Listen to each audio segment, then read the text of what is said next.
On s'attaque donc au vif du sujet avec le terrain et on commence naturellement avec le choix de la zone géographique dans laquelle on va s'installer.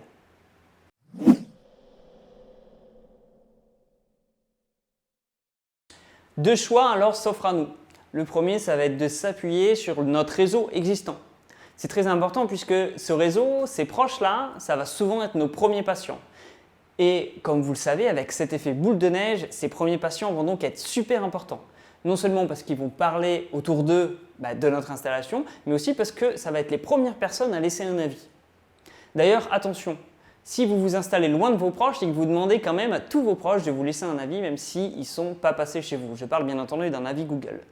Eh bien, ça ne va pas marcher du tout parce que Google, il capte la géolocalisation de tout le monde qui se sert de Google Maps, entre autres, mais aussi des autres applis Google. Et du coup, il va savoir si votre proche est vraiment venu chez vous ou pas. Donc, vous amusez pas à demander à votre cousin, par exemple, qui est en Martinique, de vous laisser un avis 5 étoiles parce que Google va savoir très bien qu'il n'est jamais venu chez vous. C'est là que c'est intéressant de choisir de s'installer près de là où on a fait nos études, de là où on a grandi, parce qu'on va avoir tout un tas de proches qui vont pouvoir venir au cabinet. Au début, c'est à vous de choisir si vous voulez faire payer les consultations ou si c'est votre frère, votre sœur, ou là vous n'allez pas faire payer, mais au moins vous allez faire une vraie consultation dans votre cabinet et vous allez avoir un retour de vos proches, un retour honnête. Par exemple, l'éclairage était trop violent, il faisait trop froid, le gris que tu as choisi pour ce mur-là, c'est pas beau du tout, etc. Donc ça, c'est intéressant. Et le deuxième avantage de choisir un réseau où vous allez être proche de là où vous avez grandi, c'est que vous allez aussi connaître ce réseau secondaire qui va être les commerçants, la zone aux alentours, les événements, etc. Vous allez déjà être au courant de tout ça, vous n'allez pas devoir tout réapprendre depuis le début. Donc avoir des sujets de conversation intéressants lors de la consultation, c'est plus facile si vous vous installez dans une zone géographique que vous connaissez déjà.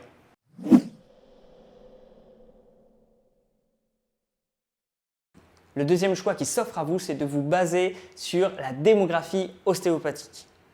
Donc on va bien sûr s'orienter sur des endroits où il y a le moins d'ostéopathes possible. Je vous avoue que c'est de loin mon choix préféré. Parce que si au premier abord on peut penser que s'installer près de notre réseau c'est intéressant, c'est le cas parce que les premiers mois vont être moins difficiles. Mais sur le long terme, je vais vous montrer un graphique qui nous prouve qu'en fait il ne faut pas réfléchir aux premiers mois mais il faut réfléchir à beaucoup plus long terme. On va donc regarder ensemble le graphique du ROF, Registre des ostéopathes de France, qui nous montre le nombre d'ostéopathes déclarés en France, donc avec un numéro ADELI, entre 2010 et 2021. Tout le document est en PDF, il est joint avec cette leçon. Je vous conseille de le regarder puisqu'il y a d'autres chiffres intéressants. On s'attaque donc au graphique des sorties d'ostéo depuis 2010. Prenez un cachet d'aspirine, asseyez-vous bien parce que je vous préviens, il fait mal à la tête.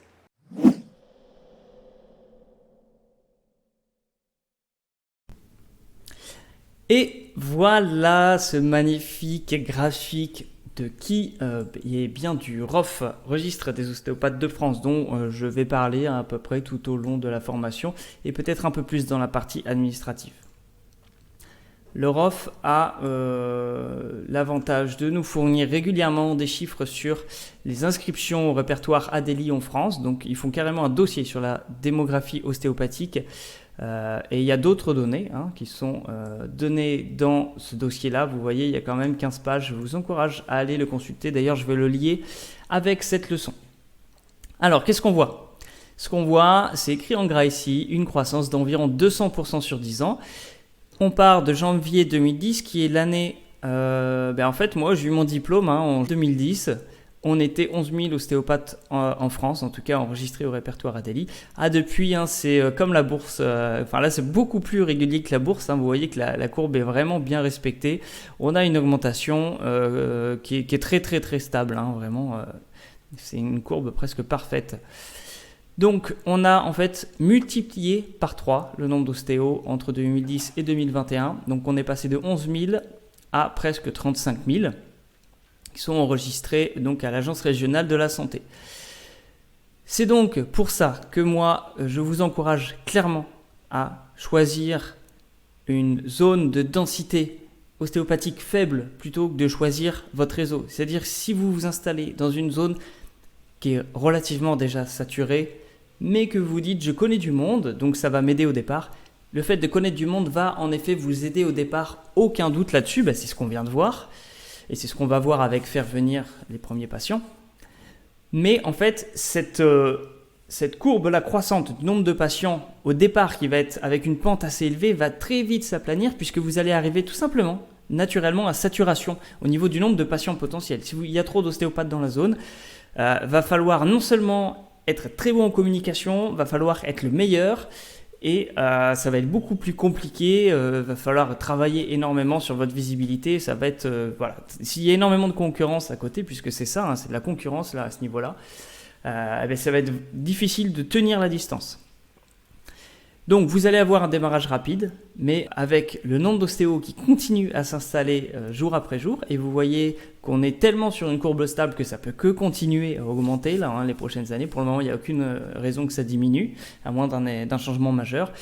Donc je vous conseille de partir avec une grosse marge, c'est-à-dire qu'il faut que vous vous installiez dans un endroit où il y a entre 6 et 10 000 patients par ostéo. Comme ça vous laisse une marge très confortable, même s'il y a 2 ostéos qui arrivent en plus, ce qui va être le cas, eh bien, il faut que vous puissiez continuer à vivre raisonnablement. Donc, je vous conseillerais de vous orienter plutôt sur un endroit où la démographie est très basse, démographie ostéopathique est très basse. Avant qu'on passe à ça, je vous montre un petit peu d'autres données qui sont dans ce dossier proposé par le ROF.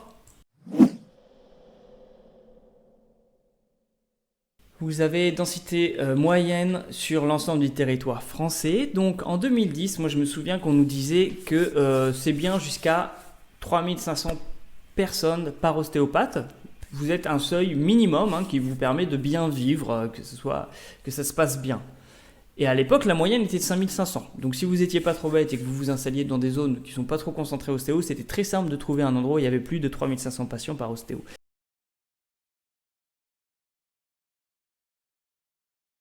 Regardez aujourd'hui où on en est. Alors, 2020, on est à 1930 patients par ostéopathe. C'est-à-dire qu'il y a beaucoup moins de patients par ostéopathe à cause du nombre d'ostéopathes qui augmente. Habitants par ostéopathe, pour vous donner un ordre d'idée, en Allemagne, par exemple, il y a 86 000 patients par ostéo en moyenne. Allemagne, c'est un pays qui est juste à côté de nous. Ils n'ont pas des façons de vivre et de se soigner vraiment très différentes. Donc Belgique, on voit que là c'est beaucoup plus proche, on est à 4 600 de moyenne. Donc la France, c'est tout simplement le plus bas européen, 2000 patients par ostéo, c'est ridicule.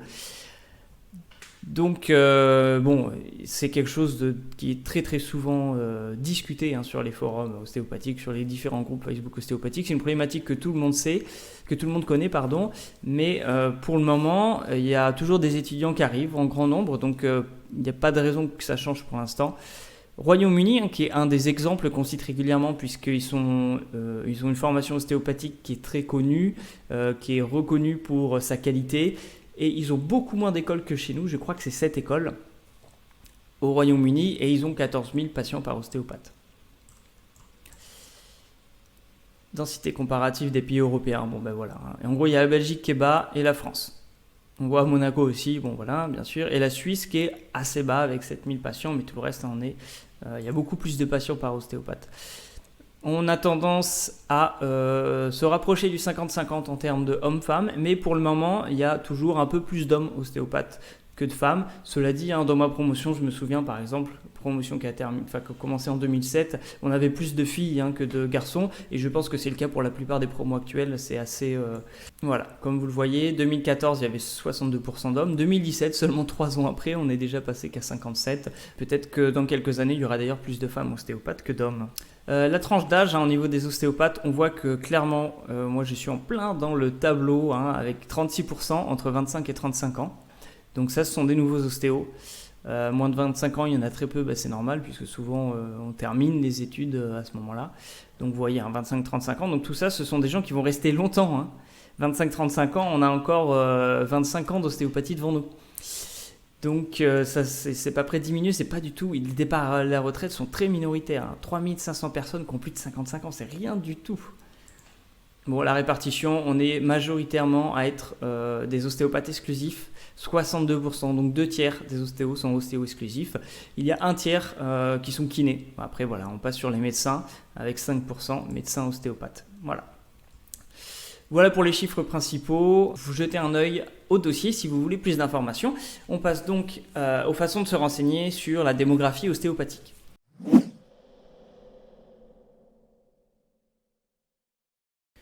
Comment on fait pour savoir où la démographie est basse? Eh bien, on va regarder ces outils ensemble et on va regarder ce que j'estime être le meilleur outil, c'est ostéopathe.pro. Vous allez sur ce site ostéopathe.pro. Je vais en reparler dans la partie web puisqu'il propose un service de gestion des patients. Donc, découvrir nos applications, suivi démographique des ostéopathes. Ça, c'est ce qui va nous intéresser aujourd'hui. Mais il y a gestion des notes d'honoraires. Ils ont un système, vous voyez, le site, il est élégant, il est clair. Il n'est pas surchargé en informations et il est fait par des ostéopathes. Et en plus, ils proposent des outils gratuits pour les ostéos qui sont vraiment géniaux. Pourquoi on n'a pas eu ce type d'outils avant? Il faut quand même des bonnes connaissances en informatique pour réussir à faire ce type d'outils. Comme vous le voyez, ce type d'outil propose le nombre d'ostéopathes, en tout cas inscrits au répertoire ADELI, comme on a ici, par région, par département ou par commune. Donc là, on va directement aller par commune et je vais mettre un rayon assez petit de 10 km. En 2021, le nombre d'ostéopathes pour le moment enregistré en ADELI, donc à l'Agence régionale de santé, où vous donnez votre adresse d'installation que vous envisagez, découpé par commune à peu près sur des zones de 10 km. Donc on fait appliquer les changements et voici la carte qui va se dessiner. Ça demande un petit peu de calcul. Oh là là, cette belle carte. Donc tout ce qui est bleu foncé, on est sur beaucoup d'ostéopathes. Tout ce qui est jaune clair, on est sur peu d'ostéopathes. Vous voyez, hein, au niveau des villes, hein, Bordeaux, on est en bleu foncé, autour de Nantes, on est en bleu foncé, autour de Paris aussi. Et vous avez cette petite diagonale du vide magnifique qui passe un petit peu au-dessus de Clermont-Ferrand, où là, on est sur du jaune. Donc, deuxième étape, on va regarder surtout, ce qui est intéressant, ça va être la densité ostéopathique. Donc, l'information, ce n'est pas le nombre d'ostéopathes, mais le ratio habitant-ostéo. Parce que bien sûr qu'il y a moins d'ostéos dans des zones moins peuplées. Et qu'il y a plus d'ostéos dans des zones très densément peuplées comme les grandes villes par exemple. Donc voilà ce que ça donne. Moi je vous propose un petit test. Vous voyez que c'est quand même des grosses concentrations de gris, puis après des grosses concentrations de bleu. Hein. Donc faut nord-ouest, là, regardez toute cette zone entre la Bretagne et la région parisienne par exemple, il y a peu d'ostéos. Et on va faire quelques exemples. On va aller autour de Clermont-Ferrand. Donc Clermont-Ferrand, terre de rugby, donc il y a beaucoup d'ostéopathes. Et vous voyez que, alors là c'est très pareil, hein, c'est assez inégal. Ici hein, quand même, hein, la Courtine par exemple, c'est du bleu foncé. Bleu foncé, qu'est-ce que ça veut dire?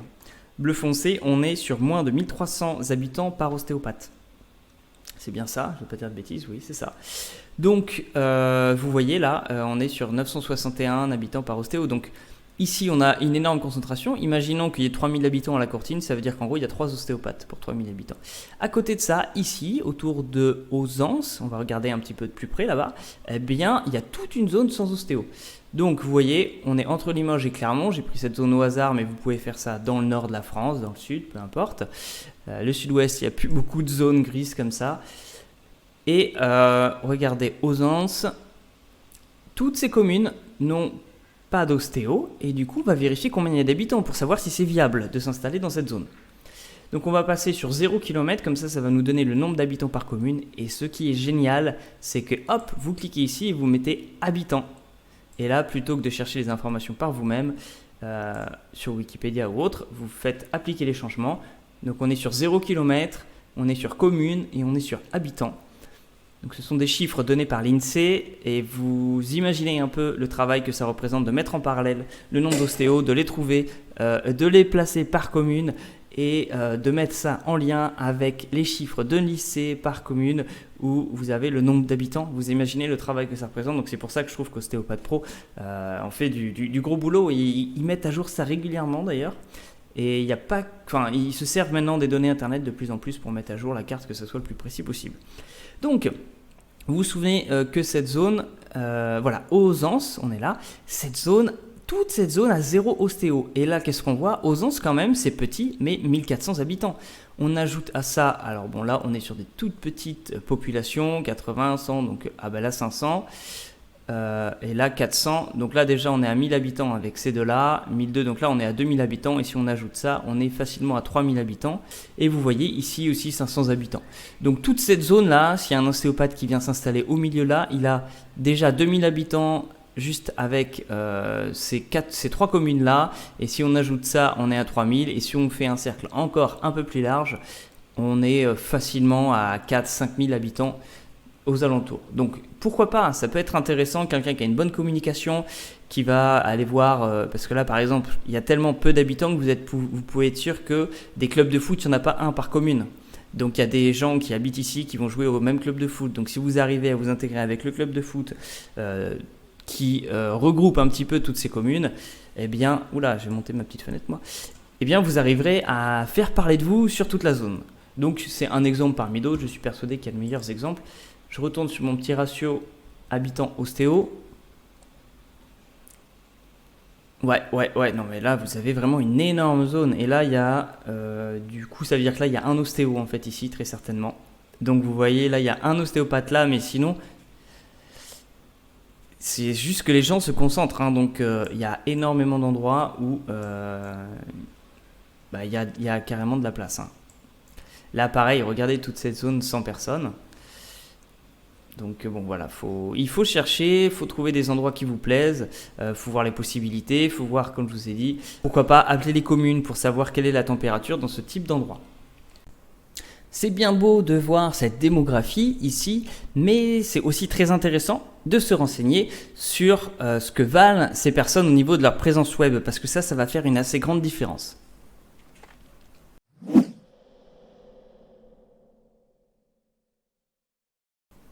Pour étudier un peu la présence web, j'ai pris l'exemple de ma situation tout simplement. Moi, j'ai été formé à Bordeaux et je me suis installé à Lisbonne. Qu'est-ce qui se passe quand on tape ostéopathe Bordeaux? Alors, c'est un exemple assez parlant. Voilà en gros ce sur quoi on tombe. Ostéopathe Bordeaux, j'ai combien là? 1, 2, 3, 4, 5, 6, 7, 8, 9, 10. Bon, une vingtaine d'ostéos qui apparaissent sur la page. Google pourrait m'en mettre bien plus. Si je zoome par exemple ici, donc l'ouest de la ville, voilà, il y en a 1, 2, 3, 4, 5 qui apparaissent en plus. Donc vous voyez, il y a énormément d'ostéopathes. Je regarde, on va se mettre sur une échelle que je vais utiliser aussi pour Lisbonne, donc sur l'échelle 500 mètres, ici là, vous voyez. Sur 500 mètres, centre de Bordeaux, qu'est-ce qu'on a? On a un ostéopathe donc arrive en premier, 24 avis, deuxième 19 avis, 27 avis, 22 avis, 50 avis. Donc des ostéopathes bien implantés, 5 avis moins implantés. Et plus bas, pareil, 59, 132, 14, 58. Donc ça, ce sont des ostéos qui sont là depuis certainement un petit bout de temps. Regardez tout ça, 38 avis, 55 avis, qui sont là depuis un bout de temps et qui sont trouvables facilement sur Internet. Donc là, j'ai juste mis ostéopathe Bordeaux, mais vous pouvez être sûr que quelqu'un qui a 55 avis, je ne sais pas où il est celui-ci, mais si vous tapez ostéopathe avec le nom du quartier dans lequel il va apparaître tout de suite en premier. Donc il va attirer pas mal de patients. Donc là, honnêtement, c'est ce qu'on peut appeler complètement saturé. Ce sont des ostéopathes qui non seulement sont présents en physique, mais sont aussi présents sur le web, complètement installés, bon nombre d'avis avec bon nombre d'étoiles, ils sont visibles. Voilà, donc là, ça honnêtement, s'installer ici, c'est, comment dire, on va juste dire que je vous conseille pas de vous... Tout dépend après vous faites ce que vous voulez, mais je vous conseille clairement pas de vous installer dans le centre de Bordeaux en ce moment, à moins que vous soyez, que vous ayez déjà une sacrée trésorerie et un réseau énorme et que vous soyez très très courageux. Après, il y en a qui le font et qui arrivent, donc pourquoi pas. On va faire la même chose, ostéopathe Lisbonne. Donc moi, ce que j'avais fait avant de m'installer à Lisbonne, bien entendu. Et regardez, là on est sur la même échelle, on est sur 500 mètres, comme on était sur Bordeaux tout à l'heure. Est-ce que vous voyez la différence? Alors, à savoir que ostéopathe Lisbonne, là je l'ai mis en français. Ça sera différent si on le met en anglais et ça sera différent si on le met en portugais. On n'aura pas les mêmes résultats. Mais moi, je me suis concentré forcément sur les ostéopathes francophones. Et non seulement il y en a beaucoup moins. Là c'est vraiment le centre de Lisbonne. Là, il y a énormément de monde là, dans cette zone. On est sur des tailles de ville comparables avec Bordeaux. Il y en a moins. Et regardez, donc là, il y a Camille, que je connais bien, qui a 17 avis, donc c'est pas trop mal. On a, je crois que c'est Florian Chamas, avec 12 avis. Là, on a notre cabinet à Diane et moi, qui a 71 avis, donc qui est ici. Et après, on n'a plus grand-chose. Je crois qu'Elodie est nouvelle parce que je ne la connais pas. 3 avis. Ostéopathe Lisboa, 2 avis, 6 avis. Donc ça, c'est la clinique dans laquelle je travaille. Donc ça, c'est moi aussi, ça. Ostéopathe Campodébrique, c'est moi aussi. Et bon, voilà, vous voyez, ça c'est une clinique, hein, donc c'est normal qu'il y ait beaucoup d'avis. Et Agora Yoga qui revient, ça aussi, c'est moi et Diane, puisque c'est le club de yoga et de méditation où je travaille. Enfin, je travaillais et Diane travaille actuellement. Donc, si vous enlevez nos 3 présences à nous, ça fait très peu d'ostéo. Il y a très peu d'ostéo et avec peu d'avis. Donc là, ça n'a rien à voir au niveau de la présence web. Là, ce sont des ostéopathes d'implantés. Alors, sans vouloir vexer personne, mais les ostéopathes d'implantés, il y a Camille et Florian, qui sont vraiment des ostéopathes implantés. 3 avis, c'est quand même limite. Bon, ça permet déjà à Google de faire voir que vous êtes là, que vous commencez à avoir des avis. Donc, Elodie, peut-être qu'elle aura plus d'avis au bout d'un certain temps. Mais si on enlève Camille et Florian, après, il y a personne, puisque ça, comme je vous dis, c'est nous. Et ça, c'est nous aussi. Donc, voilà. Ostéopathia Lisboa, 2 avis. Bon. Donc là, ça veut dire qu'il y a du potentiel. C'est-à-dire que vous faites venir en consultation des proches qui vous laissent 5 avis. En une semaine, vous êtes déjà le 3e ostéo de la ville. Alors, en termes d'avis, hein, ça ne veut pas tout dire les avis, mais de plus en plus de monde passe par Google, surtout qu'à Lisbonne, il n'y a pas Doctolib. Voilà. Donc, voilà pour faire une comparaison. Donc ça, cette recherche-là, cette recherche web, il faut aussi la faire là où vous allez vous installer. Il y a certaines villes où il y a déjà un ostéo, on va dire, pour 5000 habitants, mais cette personne est de l'ancienne génération et n'a aucune page Google. Et ça, c'est de plus en plus rare. Ça existe encore très largement, mais c'est de plus en plus rare. Donc, il faut en profiter, entre guillemets, que ces personnes-là ne se donnent pas le mal de s'imposer, d'être présents au niveau web, pour pouvoir prendre la place, en tout cas à ce niveau-là. C'est-à-dire qu'au niveau du bouche à oreille, vous êtes cramé parce que cette personne sera déjà là depuis 35 ans. Donc avant que vous puissiez rivaliser, entre guillemets, ça va vous prendre beaucoup de temps. Mais par contre, sur la présence web, là, vous avez un avantage qui est qu'en l'espace de 1 mois, vous serez déjà aussi bien répertorié, voire mieux répertorié que quelqu'un qui l'a depuis 30 ans, simplement parce qu'elle n'a jamais pris la peine de s'intéresser à Google, ce qui se comprend tout à fait puisqu'à l'époque, ce n'était pas du tout utile. Maintenant, c'est le cas. Voilà pour ce qui est de la présence web.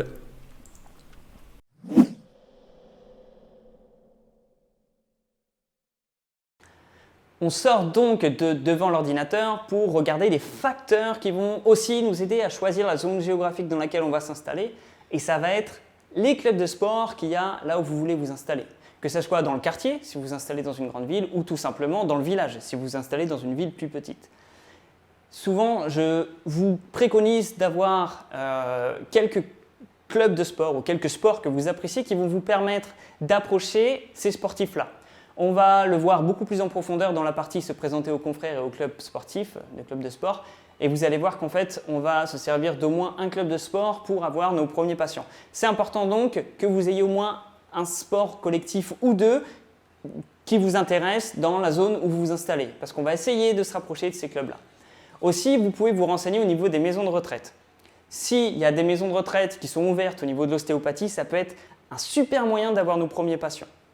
Je connais même pas mal de personnes, vous regarderez ça par exemple sur les groupes Facebook, des gens qui demandent des conseils pour l'installation. Il y en a qui appellent les mairies, qui appellent les maisons de retraite ou appellent les clubs de sport avant de choisir où ils vont s'installer pour prendre la température un petit peu. Si vous avez le choix entre 2 villes de 4000 habitants, admettons qu'il n'y ait pas encore d'ostéo, vous en avez une où vous avez le responsable de la maison de retraite au téléphone et qui est complètement fermé à l'ostéopathie, qui vous dit non, c'est pas de la médecine, je n'y crois pas, ça sert à rien, merci quand même d'avoir appelé. Et une autre qui va vous dire « Ah ouais, pourquoi pas, ça pourrait être une bonne idée. Écoutez, je sais qu'il y a pas mal de nos retraités qui aimeraient avoir un ostéopathe de temps en temps. » Bon, ben, orientez-vous vers la ville où vous voyez qu'il y a des retours positifs. Parce que pareil, ces premiers patients que vous allez avoir, c'est super important. C'est les premiers patients qui vont faire que vos premiers mois, en payant vos loyers, ils ne vont pas être si durs que ça. Donc c'est important d'avoir au moins un point d'accroche. Si ce n'est pas le club de sport, c'est une maison de retraite ou éventuellement une entreprise, c'est pareil.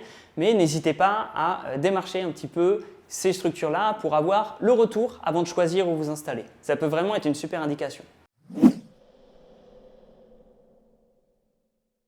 Enfin, je vous conseille de vous renseigner sur la perspective de la zone. Vous pouvez vous renseigner simplement avec Wikipédia qui va vous donner la démographie du village ou de la ville dans laquelle vous vous installez. S'il y a de plus en plus de monde, c'est bon signe. S'il y a moins en moins de monde, attention. J'enchaîne sur la perspective de la zone. Juste un petit aparté avec l'ordinateur avant qu'on ressorte de l'ordinateur. Perspective de la zone, vous pouvez taper sur Wikipédia.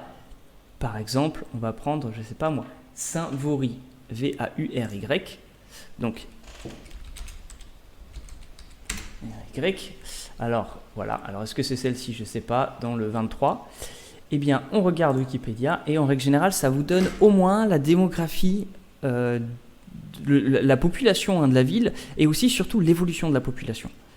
Donc voilà.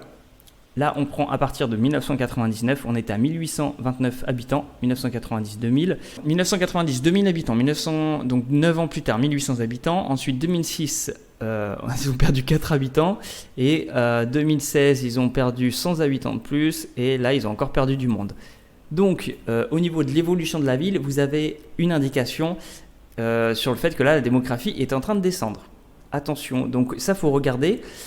Les courbes sont aussi en croisement un petit peu en ce moment à cause du coronavirus. J'ai l'impression, aussi au niveau des patients que j'ai rencontrés à Lisbonne, qu'il y a pas mal de monde qui s'en va des grandes villes pour aller dans les campagnes. Donc il faut prendre ces courbes-là avec un peu de recul. Mais en règle générale, ça vous donne une bonne indication sur ce que va donner l'évolution de là où vous voulez vous installer. Donc faites cette petite recherche Wikipédia pour voir un petit peu l'évolution en termes de population de la ville.